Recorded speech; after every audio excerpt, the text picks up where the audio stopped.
Agar kredit tidak riba, pertama begini kita pahami dulu ya. Kredit itu sendiri juga diperselisihkan oleh para ulama. Itu pertama.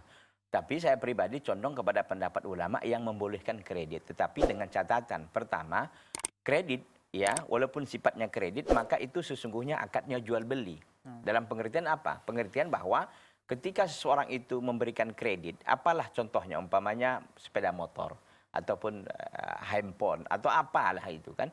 Ketika si A umpamanya menawarkan kepada si B dengan kalau cash umpamanya kita katakan motor.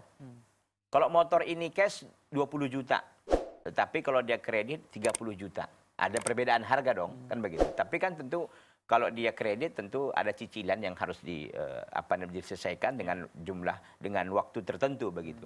Nah, ketika disepakati harganya dan telah disepakati cicilannya berapa per bulan, maka sesungguhnya barang sepeda motor itu sudah sah menjadi milik si pembeli.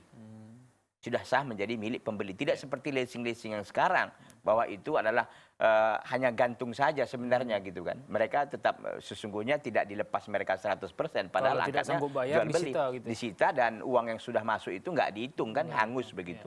Nah, dalam kredit yang syar'i itu, ketika kita memberikan sepeda motor tadi, sudah kita akadnya jual beli dan sifatnya memang kredit, maka sepeda motor itu sudah sah menjadi pemilik si pembeli. Ketika dia tidak mampu untuk membayar cicilannya, maka tidak ada denda. Tidak ada goromah, tidak ada denda begitu kan.